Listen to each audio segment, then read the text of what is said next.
बच्चों, तो लास्ट की वीडियो में हमने क्या करा था कि mathematical form of Newton second law of motion हमने डिराइव करी थी और हमें फॉर्मूला मिला था F यानी कि force is equal to the product of the mass and acceleration. तो उसी फॉर्मूले पे बेस्ड आज हम न्यूमेरिकल करते हैं। And second statement also remind that the rate of change of momentum is directly proportional to the applied force. इन दोनों ही स्टेटमेंट पे बेस्ड हम न्यूमेरिकल करेंगे आज। तो first is the I have write the statement already here. The statement is that if the mass of body is 20 kilogram and it is accelerated with a force of 50 newton. Means किसी बॉडी का मास 20 kilogram है और उस पर force लगा है 50 Newton का, तो बॉडी में एक्सेलरेशन प्रोड्यूस हुआ है। तो हमें कैलकुलेट करना है कि कितना एक्सेलरेशन प्रोड्यूस्ड हुआ है बॉडी में। Okay, very simple numerical, you can do very easily if you try to solve it, very easy. Now we write first mass of body. Mass of body कितना है बेटा? 20 किलोग्राम and applied force बेटा कितना है हमारा? 50 newton. Now we know mathematical form of Newton's second law, force F is equal to the mass into acceleration. ठीक है, मास into acceleration. तो इस तरीके से हमें एक्सेलरेशन निकालना है। तो एक्सेलरेशन बेटा कितना हो जाएगा? फोर्स अपॉन में मास। F क्या है बेटा? यहाँ पे फोर्स है और M क्या है बेटा? मास है। तो फोर्स कितना है बेटा? 50 न्यूटन एंड मास कितना है? 20 किलोग्राम। इसको सोल्व करेंगे 5 अपॉन में 2 2 जा 4, 2.5। एक्सेलरेशन बेटा कितना आया है? 2.5। And all of you know what is the SI unit of acceleration? Metre पर second square. That is the acceleration produced in the body with the applied force. Clear है? Now come to the next question.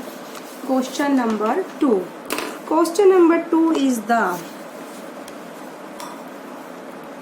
question number 2. Which would require a greater force?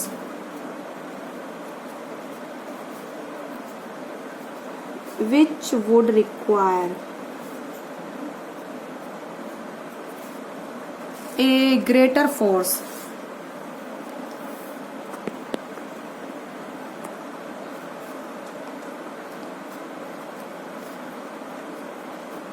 Which would require a greater force?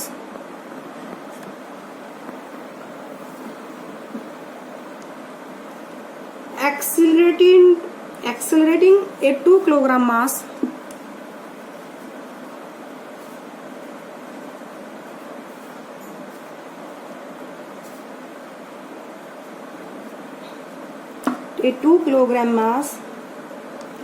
at 5 meter per second square,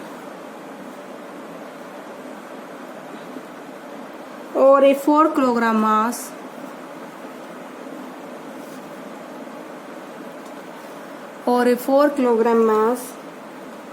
at 2 meter per second square। तो बेटा ये पूछा है इस question में किसके लिए हमें ज्यादा फोर्स चाहिएगा? Which would require a greater force? Accelerating a 2 kilogram mass 5 metre पर सेकेंड स्क्वायर से एंड 4 किलोग्राम मास को हमने एक्सेलरेट करा है 2 मीटर पर सेकेंड स्क्वायर से। तो हमें किस में ज़्यादा फोर्स चाहिएगा? ओके बेटा, सबसे पहले तो आप लिखोगे mathematical form of second law of motion. We know F is equal to M into A. Force is equal to mass into acceleration. ठीक है, तो फर्स्ट केस के लिए लिखो आप। फॉर फर्स्ट केस, ठीक है बेटा, फॉर द फर्स्ट केस में बेटा आपका मास है 2 किलोग्राम। M1 लिख दिया मैंने इसको, 2 kg। और एक्सीलरेशन है उसको मैंने A1 लिख दिया 5 मीटर पर सेकेंड स्क्वायर।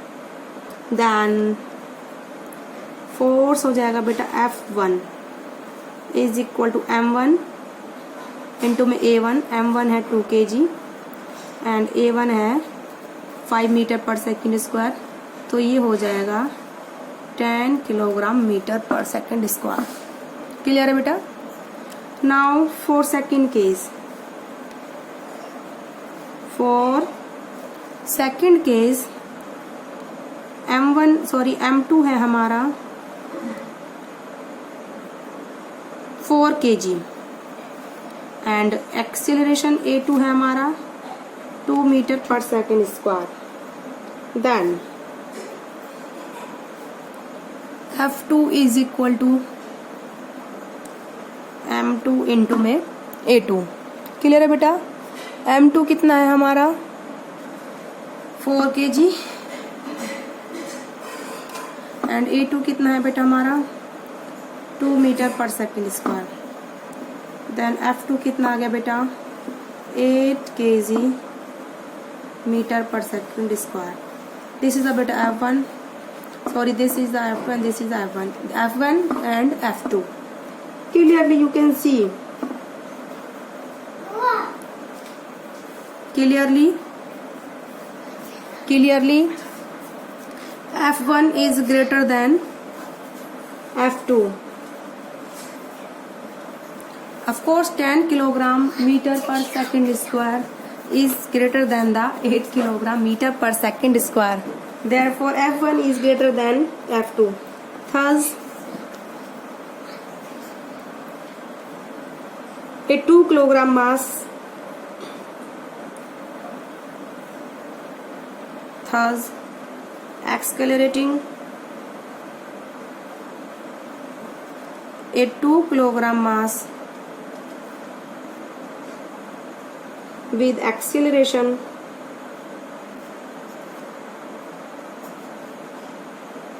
at, या फिर you can write at 5 meter per second square required greater force.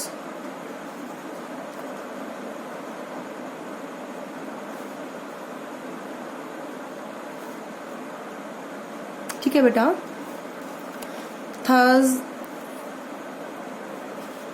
accelerating a 2 kilogram mass at 5 meter per second square will require greater force। मतलब हमारी 2 किलोग्राम की बॉडी है और दूसरी बॉडी 4 किलोग्राम की थी।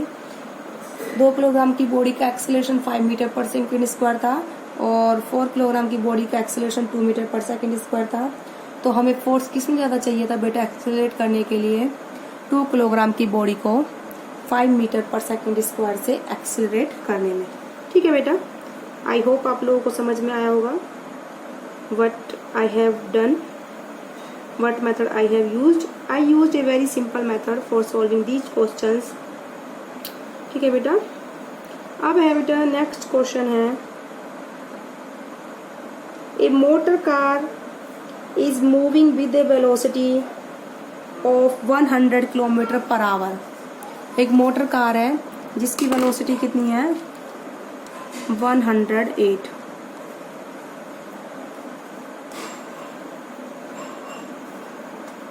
A motor car is moving with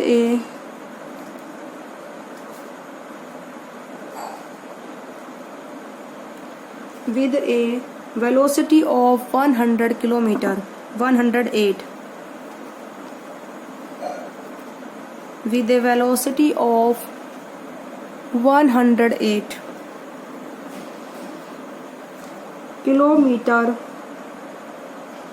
per hour and it takes 4 seconds to stop after the brake applied.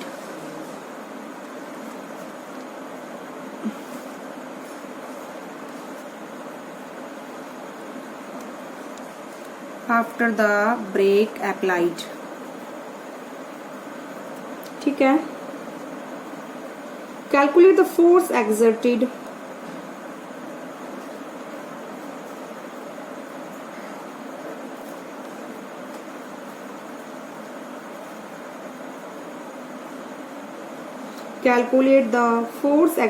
by the brakes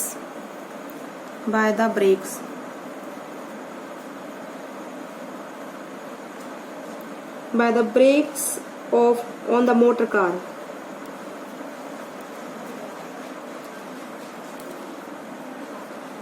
If mass is given, mass of passenger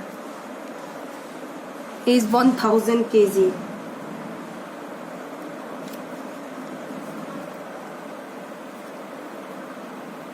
If mass of passenger is 1000 kg, तो बेटा अब हम इसको solve करते हैं। ठीक है, पहले आप स्टेटमेंट ठीक से पढ़ो। A motor car is moving with a velocity of 108 kilometre per hour. Motor car की वेलोसिटी कितनी है बेटा? 108 किलोमीटर पर आवर है। अच्छा, एक बात मैं आपको बता दूं बेटा, वेलोसिटी कैसा यूनिट होती है? मीटर पर सेकेंड। तो हम इस 108 किलोमीटर पर आवर है, जो किलोमीटर पर आवर को हम किस में चेंज करेंगे? फर्स्टली मीटर पर सेकेंड में। ठीक है, याद रखना आप इसको। तो किसी कार को जब हमने ब्रेक लगाया तो उससे पहले वेलोसिटी कितनी थी? 108 किलोमीटर पर आवर। जब ब्रेक लगा दिया तो वो स्टॉप हो गई। क्या लिखा हुआ है? टू स्टॉप, यानी कि वेलोसिटी कितनी हो गई? 0। कितना टाइम लगा? 4 सेकेंड। तो इनिशियल वेलोसिटी तो हो गई 108 kilometre per our, final velocity हो गई बेटा 0, और टाइम कितना है? 4 second. Clear? Very easy. And the mass कितना है? 1000 किलोग्राम दे रखा है। तो हमें क्या निकालना? Force exerted by the brake. Okay, तो आप लोग यहाँ लिखोगे सबसे पहले इनिशियल वेलोसिटी। इनिशियल वेलोसिटी है बेटा 108 किलोमीटर पर आवर।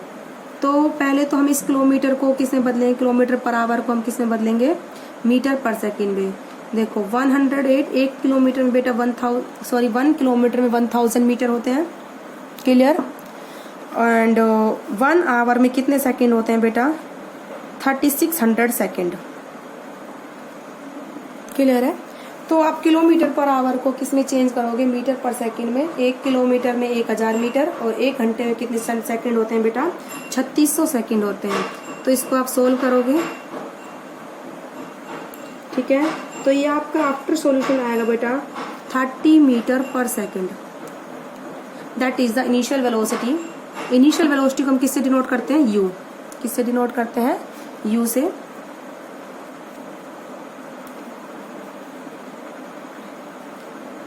और हमारी फाइनल वेलोसिटी कितनी है बेटा? हमारी कार स्टॉप हुई है, तो फाइनल वेलोसिटी कितनी हो जाएगी? 0। कितनी हो जाएगी बेटा? 0। और टाइम कितना है? 4 सेकेंड। एंड मास कितना है? 1000 kilogram. Okay,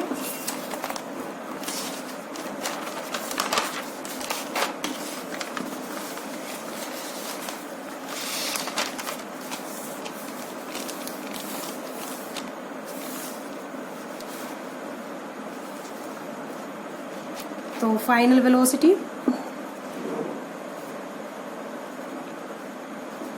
is equal to 0। Time कितना था बेटा? 4 सेकेंड। एंड मास कितना था बेटा? 1000 kilogram. Okay, and we know, हमने लास्ट वीडियो में 2 फॉर्म निकलवाई थी फोर्स की। एक तो था बेटा हमारा F is equal to m v minus u upon में t, और एक था हमारा, ब्रैकेट में लिख देती हूँ मैं, F is equal to M A. And all of you know that a यानी कि एक्सेलरेशन। एक्सेलरेशन होता है rate of change of velocity, यानी कि एक्सेलरेशन क्या होता है? Final velocity minus initial velocity upon में time. That is the acceleration. ठीक है, ये हमारा क्या होता है बेटा? एक्सीलरेशन होता है final velocity minus initial velocity upon में टाइम। तो यहाँ पर हम इन सब क्वांटिटीज को पुट कर देंगे। F हमारा हो जाएगा, M is the 1000 kg, 1000, final velocity 0 minus initial velocity हमारी कितनी बेटा? 30 मीटर पर सेकंड, और टाइम हमारा कितना है? 4 सेकंड, और मास हमारा था बेटा 1000 किलोग्राम। ओके, नाउ 0 माइनस 30 बेटा कितना होता है? -30 इंटू में 1000 अपॉन में 4। ठीक है, तो किलोग्राम ये रहा यहाँ पे, मीटर यहाँ से लिया हमने, ये पर सेकंड है, तो नीचे जाके बेटा कितना हो जाएगा? अपॉन सेकंड, सेकंड का स्क्वायर, तो ये ऊपर जाके दोनों क्या हो जाएंगे? सेकंड की power -2।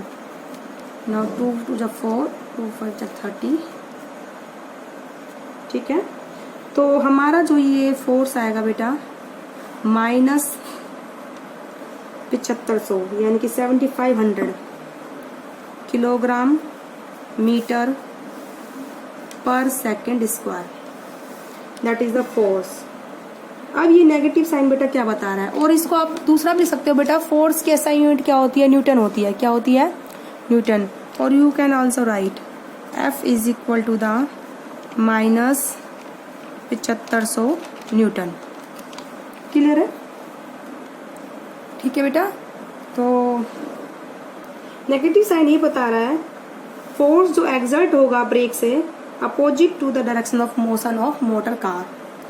Negative sign indicate that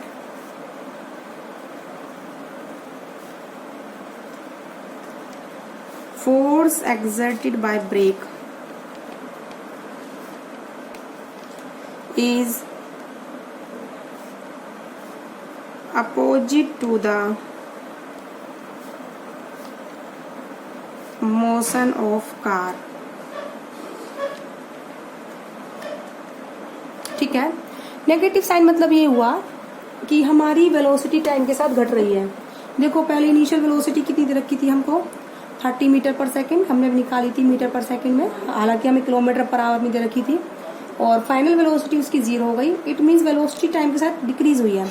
velocity time के साथ डिक्रीज हुई है मतलब बॉडी जो हमारी कार है वो उसका मोशन स्टॉप हुआ है।